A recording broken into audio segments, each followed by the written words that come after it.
Hi guys, welcome back to the Spurred On podcast. It is Thursday and I am fresh back from an open training session at the Tottenham Hotspur Stadium. It was put on for the premium members, premium ticket holders at the club, and I'm just so lucky enough that one of my friends is and invited me along. So I went there and I will tell you more about that open training session towards the back end of this episode, so keep watching for that and maybe even some pictures and videos from it too. But before I get on to that, first, some of the Spurs news that's been doing the rounds over the last 24 hours or so, and I'm sure you've heard that there are rumours that Frankie de Jong, the defensive midfielder from Barcelona, formerly of Ajax, who was in that amazing Ajax team under Erik ten Hag that got to the Champions League semi-finals where they were ruthlessly beaten in the last minute by a Lucas Moura-inspired Tottenham Hotspur. Well, rumours are that Frankie de Jong is interesting Spurs and that we've already suggested a €60 million bid to Barcelona. Now, this to me is a fascinating rumour because, of course, we know Barcelona not kind of flushed with cash at the moment. The clubs in Spain are in real trouble financially, even Barcelona and Real Madrid, but especially Barcelona because they are redoing the new camp as well, completely ripped down the old stadium and doing it up piece by piece. And obviously there were rumours all last summer about Frankie de Jong going to Manchester United, and it was him in the end who put the kibosh on that. He stopped that from happening. He said he wanted to stay at Barcelona. So this is an interesting rumour linking Spurs with him. We have a lot of kind of central midfielders at the moment. That's not to suggest that I think Ange necessarily is happy with all of them and wouldn't change a few. Obviously we've got Lucas Bergvall coming in the summer as well. But to me, it sounds like this one might be a bit of agent talk. It might be a little bit of maybe even Barcelona's agents talk. Maybe Barcelona want to get him off the wage bill and want to get some money in for him like they did last summer. And they're seeing that Tottenham are one of the few clubs who have money to spend in the days of financial fair play and profits and sustainability rules. So I see this one as very unlikely, but the rumour has been put out there, so never say never. He is an unbelievable player, I should say, just an incredibly intelligent footballer, really kind of like a quarterback, reads the game.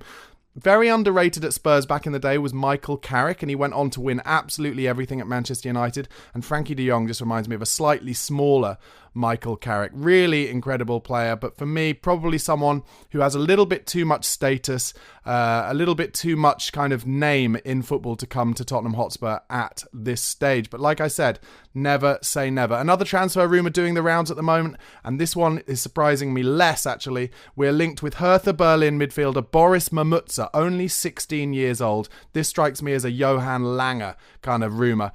He's very young, one for the academy, and it doesn't surprise me at all that we're rumoured to be sniffing around him. Also interesting, Ajax and Barcelona. Once again, Spurs and Barcelona kind of swimming in the same waters. Obviously, we took Lucas Bergvall from under their noses only a month or so ago. So let's see what happens with this Mamutsa. He's very young, very raw. I haven't seen anything of him. Just a rumour doing the rounds. Let me know in the comments if you know anything about him. Also, guys, once again, thank you so much for supporting the podcast. Please do, if you're listening on Spotify or Apple Podcasts, come over to YouTube, youtube.com/@BarnabySlater_. Give us a subscribe and a like to this video, and vice versa. If you're watching on YouTube, please do go back over to the podcast platforms, Apple Podcasts or Spotify, and give me a subscribe or a follow there. A bit more news. Leipzig have been kind of letting the leaks come out to the journalists that they are fully expecting Tottenham to activate the deal in the summer to keep Timo Werner at the Tottenham Hotspur Stadium. It would only be £15 million. I don't know. What do you think about Timo Werner's kind of performances at Spurs so far? He's got a few assists and he's done well, especially when Sonny has been away, but at the moment I can't see him being any more than kind of an impact substitute, and for that I think he'll be really good. Let's assume that Sonny and Decky Kulusevski will start against Wolves at the weekend. I can see both Brennan Johnson and Timo Werner as excellent potential impact substitutes, bringing legs and pace onto the pitch if we need it in the last 20-25 minutes or so. So if maybe Big Ange Postecoglou is thinking that we need really great depth to the squad, which we will, then maybe we will kind of do that £15 million activation for Timo's deal. I don't think necessarily it would be a bad one, but I do not foresee Timo Werner being a first team player at Tottenham Hotspur going into next season. Next bit of news, again, last 24 hours, that Antonio Conte interview. First time he's talked really since he left Spurs 18 months or so ago. And he's come out and had a few little sly digs at Tottenham Hotspur. One of the main kind of headline-worthy ones was how when we reached that 4th place at Norwich away to qualify for the Champions League under him, he said how he did not feel comfortable celebrating being in 4th place. Now look, it's easy for somebody who's won everything and managed only kind of really the biggest clubs who have the most money, and in Chelsea's case, unlimited money and unlimited abilities to cheat the financial fair play system, which of course they've already been penalised for once by losing their transfer windows back in the day when Frank Lampard became their manager, and then also they've got another charge railed against them at the moment because when Todd Boehly and Clearlake took over Chelsea, they have since gone to the Premier League and admitted that they have found problems within the balance books at Chelsea where Abramovich's lot were hiding money in various different offshore bank accounts, etc., etc. So Conte managing in a situation where he can buy the best players, sure, maybe then you don't celebrate 4th place. But at Tottenham, where we hadn't been in the Champions League for a few seasons, look, I think he's just finding a way to have a little dig at Tottenham Hotspur, and it's important we don't get too riled up about it. He also talked about how, entertaining football is important, but winning is everything. Well, as far as I remember, there wasn't much entertaining football from Antonio Conte. Sure, in his first season, first 6 months especially, there were lots of goals, but they were all goals on the counter-attack. We never controlled games. We always sat on our own 18-yard box, and it wasn't fun to watch. So it'll be interesting to see where Conte turns up next. Rumours are he'll be the next Milan manager. He says he wants a Champions League for his father.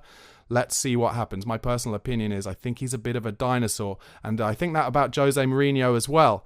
And it's fascinating to me that Jose Mourinho is being touted about potentially for the Bayern Munich job. Bayern, of course, lost 1-0 in the first leg of their last 16 Champions League tie against Lazio last night, with Harry Kane barely even getting a touch. Anyway, on to that open training session that I went to today. I took my journey to the Tottenham Hotspur Stadium from Liverpool Street through Seven Sisters, got out at White Hart Lane and made that... I just love that walk from White Hart Lane station. Across the road, you can see the huge kind of spaceship-esque Tottenham Hotspur Stadium all the way, and walk past the Harry Kane mural, which I still love to see. Like I said in a previous video, I'm not an anti-Harry Kane person just because he left Spurs. He did what he had to do, and he is the top scorer of our club, and I love him, and it won't surprise me to see him back. I then went to the shop, had a good look around the Tottenham Hotspur store. Really is amazing there. What I can actually recommend, some incredible Beavertown collaboration clothes and stuff there. If I had any money, I would buy some more of that stuff. I really love it. And then what we were given as part of this kind of premium hospitality open training session, we were given a free brunch, which consisted of a bacon roll, if you wanted that, or pancakes, and some orange juice or hot drinks or whatever. The food was okay, I'd say. I mean, to be fair, they probably had to supply this food to maybe 3,000 or 4,000 people. So, I would have liked a fried breakfast, but I didn't get one. That's what I'm saying. But it was pretty good. And then on to the open training session. I noted a few things. I've tried to take some pictures and videos, so hopefully you'll be able to see some of that. Firstly, no Destiny Udogie or Pedro Porro. Udogie was, of course, taken off against Brighton early, and they are apparently assessing him at the moment. He hasn't trained all week. So it's fascinating not to see them. It's a shame. Obviously, I really hope they're fit for Wolves, but Ben Davis and Emerson Royal were in this open training session involved in all of the defensive stuff. Giovanni Lo Celso and Ryan Sessegnon were both training. That kind of surprised me. First thing I really noticed as the players were coming out for the training session in front of the thousands of fans, Big Ange Postecoglou made a point shaking every one of their hands. It's a real respect thing for him, I think. Shake all their hands, give them a hug before the start of the training session, let them know that he's there and he's watching. And for the rest of the session, he really does take a kind of headmaster-esque back seat, just watching over everything. He doesn't say a word. He lets his coaches do all of the drills, be that Rob Birch for the keepers, Ryan Mason and Mile Jedinak for the other players. So it's really fascinating to see that. There were 3 groups of players then kind of cut into teams of 7 wearing separate bibs. There didn't seem to be any rhyme or reason as to who was on each team, not that I could notice anyway. Let me know if you know any different. But that's how they kind of went about it. Then they started off with some light kind of drills without the ball, just kind of warm-up drills, and the keepers went off separately with Rob Birch to do some what I describe as kind of light distribution and control sessions. So the Rob Birch, the keeper coach, was kicking it to the keepers to their chest, so they're controlling it on their chest and then just getting it back to him, kind of fizzing it back to him at pace along the ground. So really working on the keeper's distribution there. Then all the players went into some 1 and 2 touch drills, pretty simple stuff, before going into some kind of 2 and 3 player pressing rondos. So the ones where there's a kind of circle or a square of players and then 2 or 3 of them in the middle trying to win the ball back off them. And very much 1 and 2 touch based, all about pressing with intensity, which of course is in keeping with what Ange Ball wants in match days. And that was what it was really about, them kind of hunting in packs, pressing in groups of 3 and teaching those players who have the ball to kind of be brave on it, get the muscle memory so that if they're crowded by other players, not to panic and give it to their teammates. That all makes sense with what Ange wants as well. The next drill was kind of midfielders passing it into the 9 getting it out wide, and then the wide player trying to often make a pass to a player running outside him, getting to the byline, cutting it back for then the 9 or someone else running from midfield to finish it with a cut back across the front of the goal. How many goals have Spurs scored with just exactly that this season? And you can see why, because they were doing that drill for maybe 15-20 minutes just over and over and over.